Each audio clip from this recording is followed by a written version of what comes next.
আমরা বলেছি যে আমরা প্রতিশোধ নেব না। প্রতিশোধ না নেওয়ার মানে হচ্ছে আমরা আইন হাতে তুলে নেব না, কিন্তু সুনির্দিষ্ট অপরাধ যিনি করেছেন তার বিরুদ্ধে মামলাও হবে এবং তাকে সে মামলায় শাস্তিও পেতে হবে। একসময় এই স্টেজে যারা বসতেন, যাদের মুখের মূল্যবান কথাগুলো আমরা শুনতাম, জাতির কাছে যেত, আজকে স্টেজে বসা লোক একজনও এখানে উপস্থিত নেই।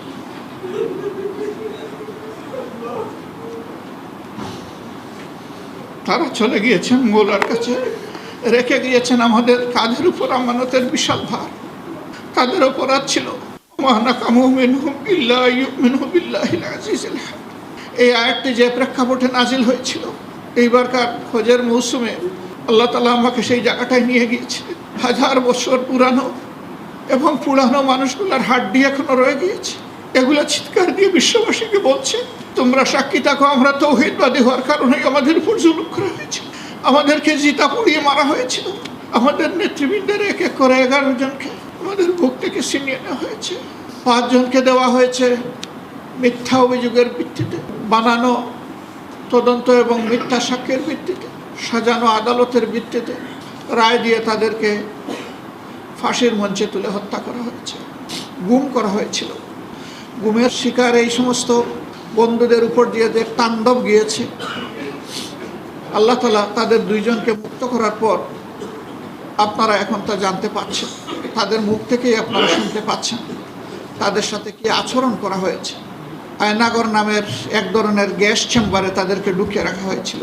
সেখানে সূর্যের আলো প্রবেশ করতো না, রাত কখন দিন কখন তারা বুঝতে পারতেন না। আজানের সময় উচ্চ সুরে বাজনা বাজিয়ে আজানটা শুনতে বিঘ্নিত করা হতো, দেওয়া হতো না আজান শোনার জন্য। ওজুর পানি চাইলে, নামাজের কথা বললে দুর্ব্যবহার করা হতো। অথচ স্বাধীন এই দেশে সকলেরই ধর্মীয় কাজ করার অধিকার রয়েছে। শুধু কি তাই, আমাদের মা বোনদেরকেও বেইজ্জত করতে তারা কুণ্ঠাবোধ করে নাই। পর্দানসীন মহিলাদের ইজ্জত তারা কেড়ে নিয়েছে। আমরা যখন শুনতাম কাউকে বলতাম না, শুধু আল্লাহকে বলতাম, আমাদের কলিজা, আমাদের হৃদয় ভেঙে টুকরা টুকরা হয়ে যেত। আমাদের কাছে একজন পুরুষের শাহাদতের চাইতে একজন মহিলার ইজ্জত লুণ্ঠন করা ছিল অনেক কষ্টের।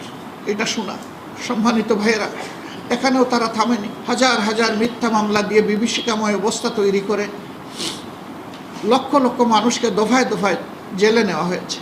তার সব কিছুরই সাক্ষী এদেশের 18 কোটি মানুষ। আমরা আমাদের মনের কথাটুকু সেদিন বলার কোনো সুযোগ পাইনি। আমরা চিৎকার দিয়ে কাঁদতে পারিনি।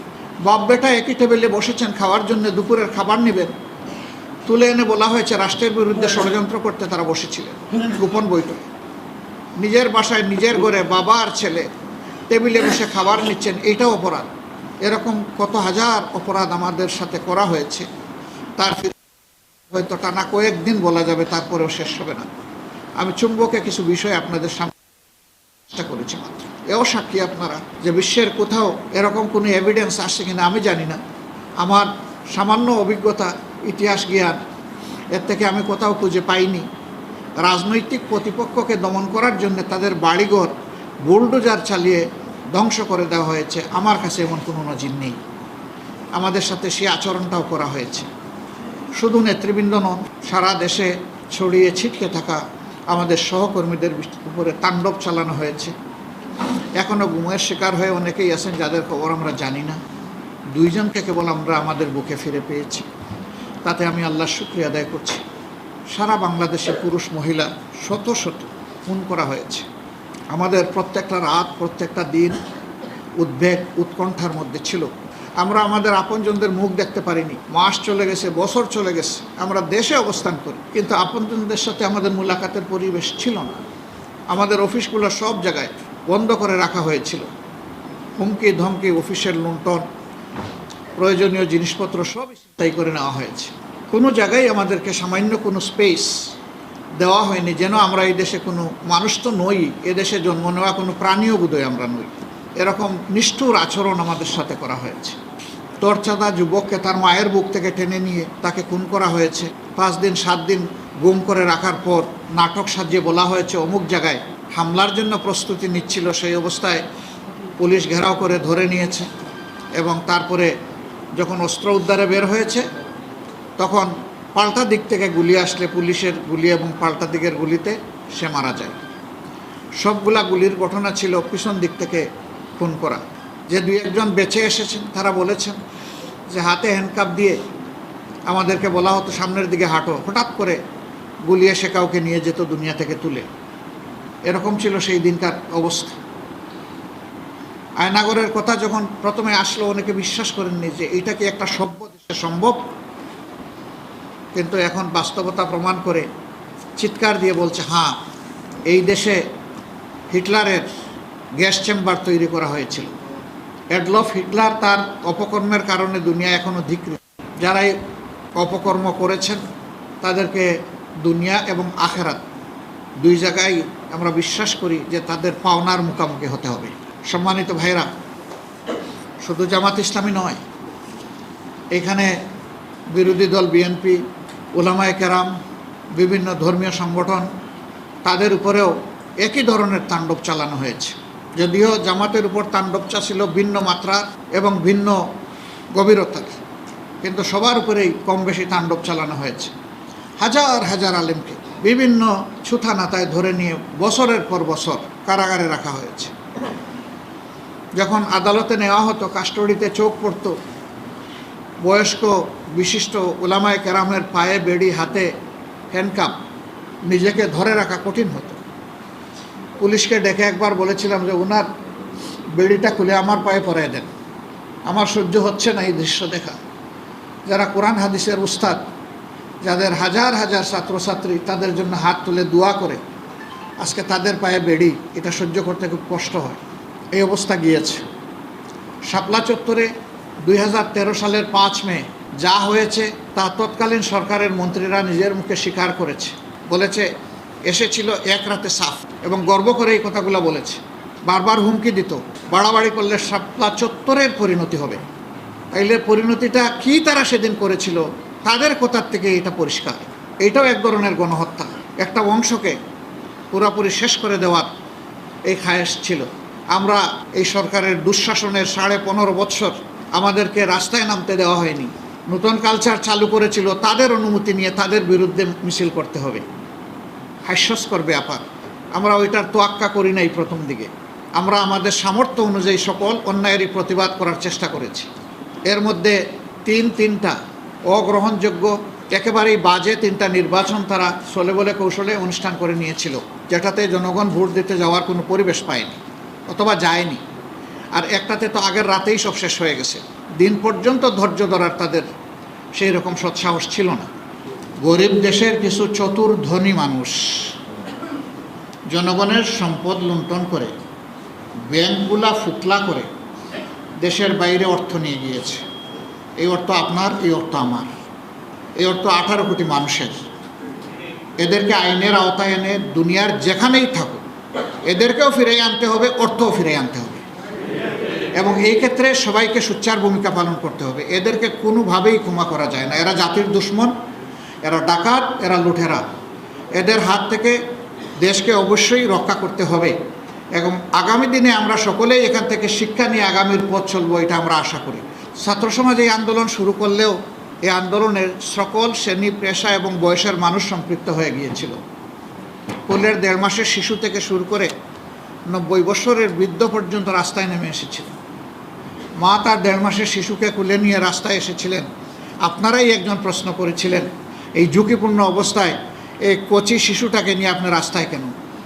উনি অত্যন্ত আত্মবিশ্বাসের সাথে জবাব দিয়েছিলেন সেদিন যে শিশু আমার কেবল একটা নয়, হাজারো মায়ের শিশু যেখানে অধিকার আদায়ের জন্য রাস্তায় নেমেছে, আমার আর বড় শিশু নাই, পাঠিয়ে দিতাম। আমার যেহেতু নাই, আমারটাই নিয়ে আমি নেমে এসেছি। আমিও তাদের সাথে একাকার হয়ে গিয়েছি।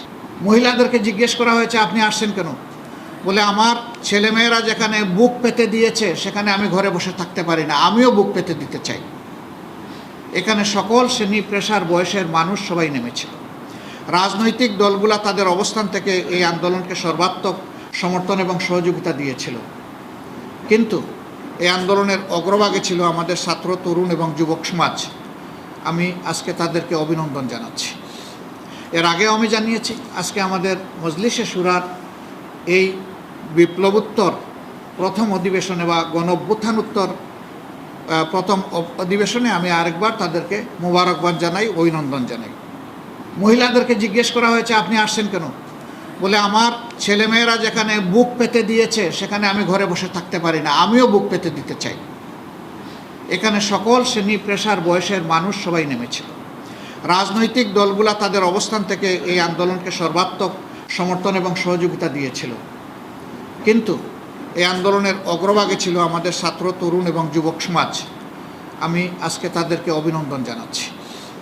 এর আগেও আমি জানিয়েছি, আজকে আমাদের মজলিসে শুরার এই বিপ্লবোত্তর প্রথম অধিবেশনে বা গণ অভ্যুত্থানোত্তর প্রথম অধিবেশনে আমি আরেকবার তাদেরকে মোবারকবাদ জানাই, অভিনন্দন জানাই।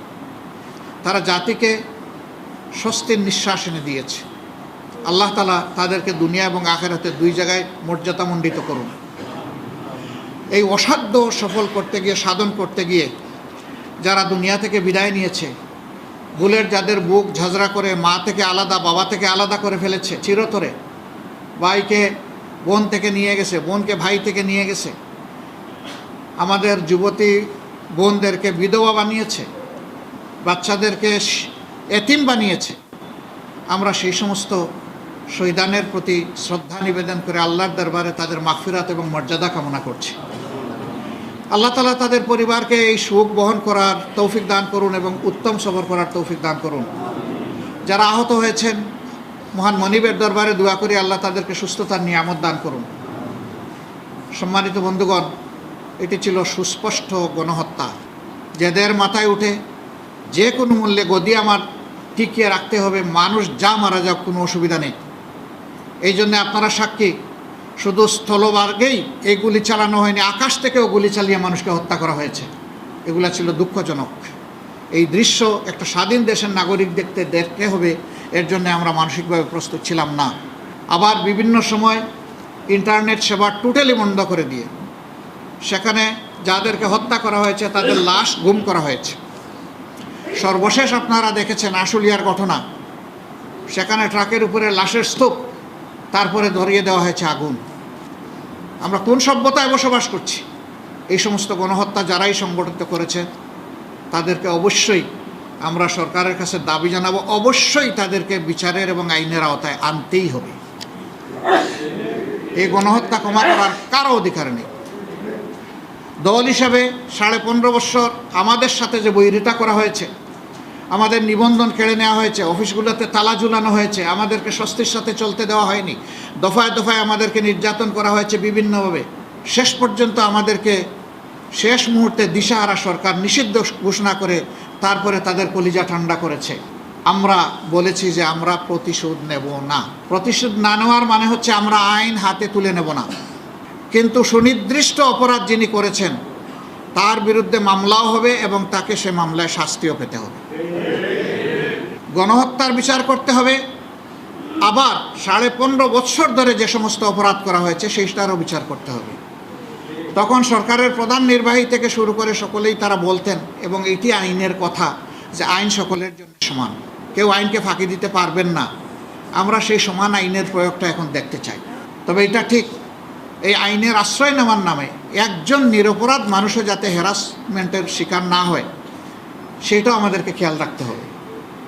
আমরা আমাদের সংগঠনের প্রতি আহ্বান জানিয়েছি যে ক্ষতিগ্রস্ত যারাই মামলা করবেন, আইনের আশ্রয় নেবেন, কোনো মানুষের উপর যাতে বেইনসাফি না হয় সেই দিকে তীক্ষ্ণভাবে দৃষ্টি রাখতে হবে। বারবার চেক করে দেখতে হবে যে কোনো নিরপরাধী মানুষের নাম আমাদের অভিযোগপত্রে আছে কি না। যদি থাকে তা অবশ্যই বাদ দিতে হবে, তাকে রাখা যাবে না। সম্মানিত ভাইয়েরা, এ দেশটা আমাদের সবার। এবারকার এই আন্দোলন শুধু পুরুষের নয়, নারী পুরুষের সবার, শুধু ছাত্রদের নয়, আপামর জনতার। সে আন্দোলনে রাজনৈতিক দল যেমন সম্পৃক্ত হয়েছিল, সিভিল সোসাইটিও সম্পৃক্ত হয়েছে, শিল্পী সমাজ সম্পৃক্ত হয়েছে, শিক্ষকরা নেমে এসেছেন, একেবারে কেজি স্কুল থেকে শুরু করে বিশ্ববিদ্যালয় পর্যন্ত রাস্তায় নেমে এসেছেন। গৃহিণী যাদেরকে বলা হয়, ঘরের আমাদের মা বোনেরা, কেউ বাকি ছিলেন না। ঠিক সমান তালে দেশবাসীর সাথে এই আন্দোলনে প্রবাসে যারা বাংলাদেশিরা ছিলেন তারাও অংশগ্রহণ করেছে। তারা অংশগ্রহণ করতে গিয়ে নিগ্রহের শিকারে পরিণত হয়েছে। একটা দেশে 57 জনকে গ্রেফতার করে তাদেরকে যাবজ্জীবন শাস্তি দেওয়া হয়েছে। আমরা এই সরকারের কাছে দাবি জানিয়েছিলাম অগ্রাধিকার ভিত্তিতে তাদেরকে ছাড়িয়ে আনতে হবে। আলহামদুলিল্লাহ, আমরা এই সরকারকে ধন্যবাদ জানাই, তারা এই উদ্যোগ নিয়েছেন। আমরা ধন্যবাদ জানাই ওই দেশের যিনি সরকার তাকেও, যে তারাও তাদেরকে মুক্ত করে দিয়েছেন, মাফ করে দিয়ে। সরকারের কাছে দাবি হচ্ছে এদেরকে এখন মর্যাদাপূর্ণভাবে পুনর্বাসন করতে হবে।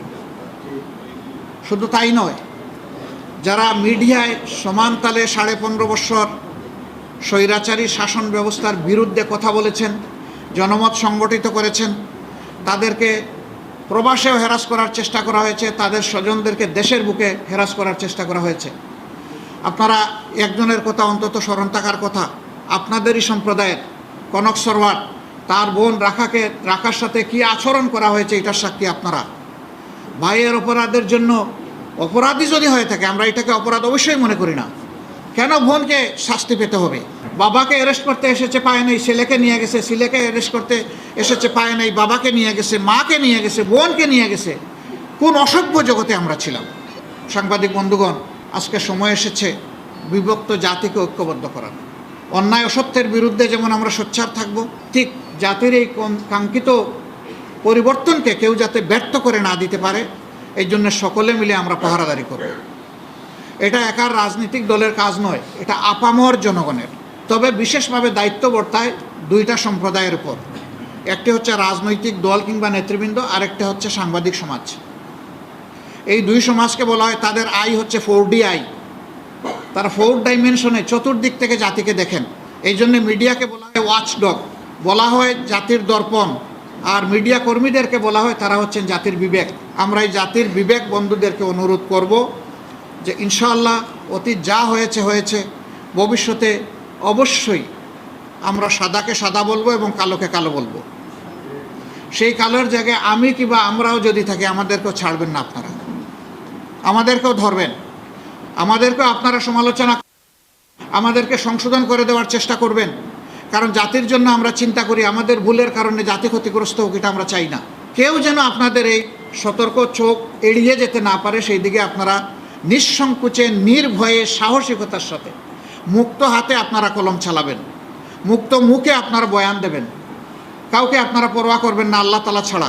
বিগত এই দীর্ঘ সময়ে যারা বিভিন্নভাবে নিগৃহীত হয়েছেন, তাদের প্রতি আবারও আমি শ্রদ্ধা নিবেদন করছি, এবং যারা দুনিয়া থেকে বিদায় নিয়েছেন নিগ্রহের স্বীকার করে, আবারও আল্লাহর দরবারে তাদের সকলের শাহাদাত কামনা করছি। আপনাদের মাধ্যমে আমরা প্রিয় জাতিকে আহ্বান জানাতে চাই, কাঙ্ক্ষিত এই পরিবর্তন, এই বিপ্লব, এটা যেন কেউ ব্যর্থ করে না দিতে পারে। আমাদেরকে সর্বদা সচেতন থেকে জনগণের অধিকারের পক্ষে, স্বাধীনতার পক্ষে আমাদেরকে আপোষহীন অবস্থান নিতে হবে। আল্লাহ আমাদেরকে সাহায্য করুন, আল্লাহ আমাদেরকে কবুল করুন, আল্লাহ বাংলাদেশের উপরে রহমত নাজিল করুন, আল্লাহ তাআলা শান্তির ফয়সালা দান করুন, এবং একটি সভ্য ঐক্যবদ্ধ জাতি গঠনে আল্লাহ আমাদের সবাইকে তৌফিক দান করুন। আসসালামু আলাইকুম ওয়া রাহমাতুল্লাহি ওয়া বারাকাতুহু।